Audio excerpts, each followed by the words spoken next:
controversy trails reports of proposed national dialogue as presidency insists there was no minority report. On our interview segment, we talk with Professor Epiphany Azinge, the Director General of the Nigerian Institute of Advanced Legal Studies.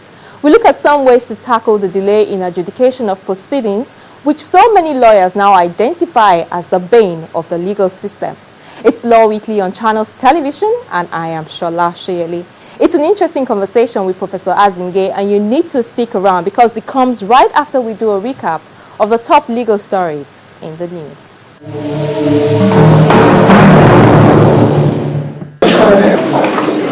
We begin with some controversy surrounding the proposed national dialogue.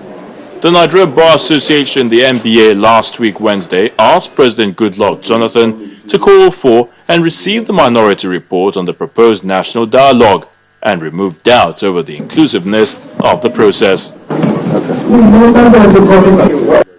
The president of the NBA, Mr. Okewale, made this call while inaugurating a Committee on National Conference and Constitution Review for the association.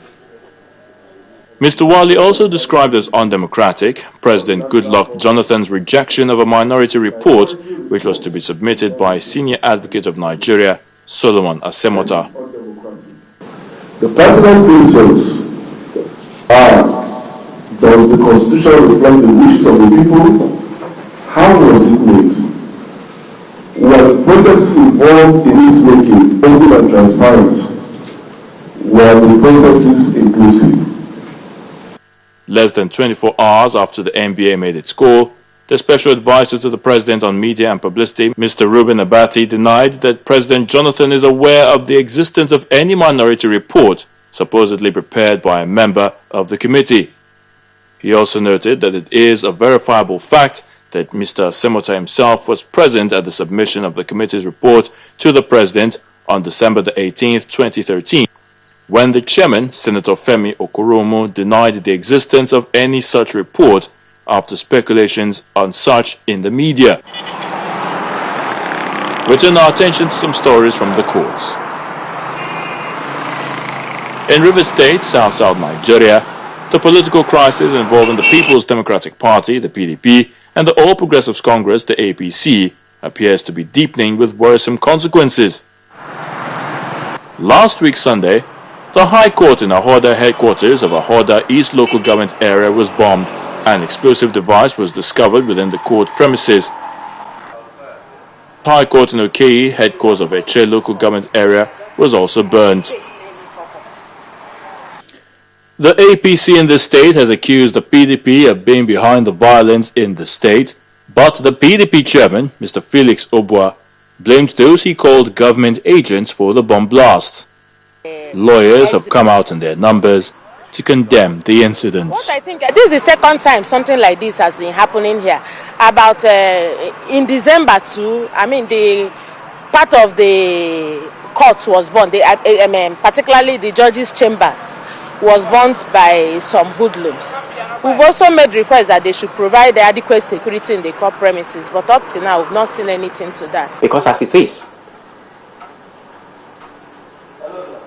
many lawyers depend on that court. Many lawyers.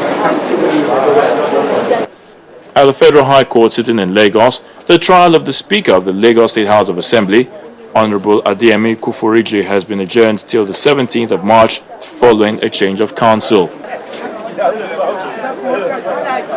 Honorable Kuforiji is standing trial for allegedly laundering over 339 million naira on charges brought against him by the Economic and Financial Crimes Commission. A former president of the Nigerian Bar Association, Wale Olanipekun, has taken over the defense of the Lagos Speaker, and Presiding Justice Ibrahim Buba granted an adjournment to enable the counsel to study the case and then prepare for the trial. On the foreign scene, an Egyptian court last week Thursday sentenced 63 Muslim Brotherhood supporters to 3 years imprisonment each on charges bordering on rioting, thuggery, and weapons possession. It was the biggest number of Brotherhood supporters sentenced in one case since the army-backed authorities started the crackdown on the movement after former President Mohamed Morsi was deposed in July. The government of Egypt had accused the Brotherhood of turning to violence since the army deposed Morsi after mass protests against his rule. Bail for the Brotherhood supporters was set at $720, while the ruling also included a fine of £50,000 per person. And we round off in Pakistan, where a court has ruled that ex-military ruler Pervez Musharraf must attend his next court hearing, despite his lawyer's arguments that he is in poor health. Musharraf has been in hospital and failed to attend any of his court hearing after his doctors said he was suffering from chest pains.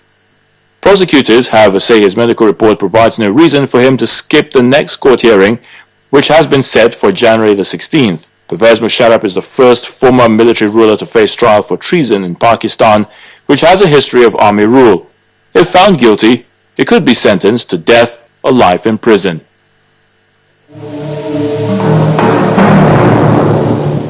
Welcome back to Law Weekly on Channels Television.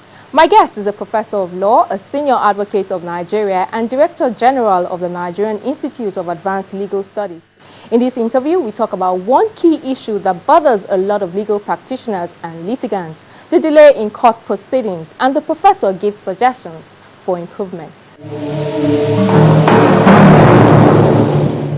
Well, let me start by getting your assessment of the judiciary. How well would you say that they fared in 2013? Well, give and take, I would say that I will score them maybe 70. What indices are you using? Well, many of the parameters and so many other variables as the case may be. One, we have to take into consideration the avalanche of cases all over the country, the controversial nature of most of the cases, the number of appointments of judges that were made as compared to the number of cases before them, the fact that public perception of the judiciary seem to have improved considerably, and the confidence restored to a large extent.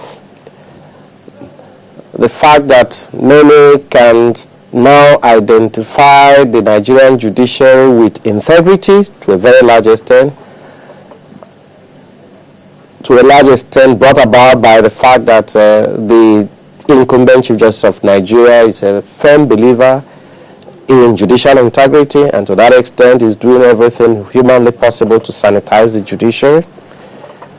The fact that a good number of people were sanctioned one way or the other for perceived misconduct, and more significantly, for those of us who conducted the performance evaluation of the judiciary from 2007 to 2011 and presented our scorecard in 2012, there is every reason to believe that there was a remarkable improvement in 2013 over and above what obtained from 2007 to 2011.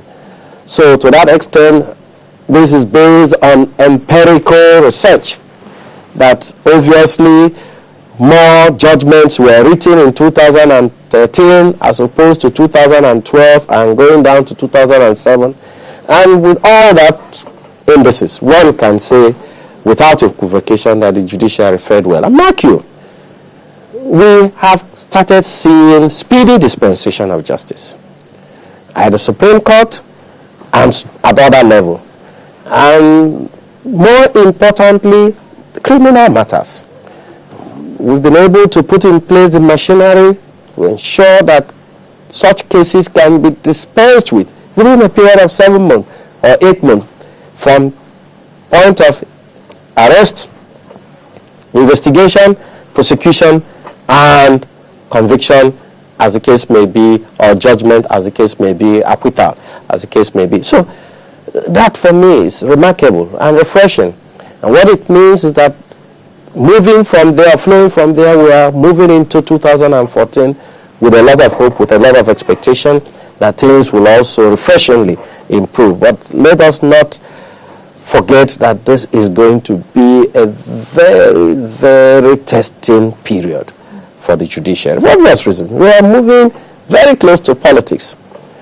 And all the subterfuges, all the machinations, all the tricks in the book will be brought to bear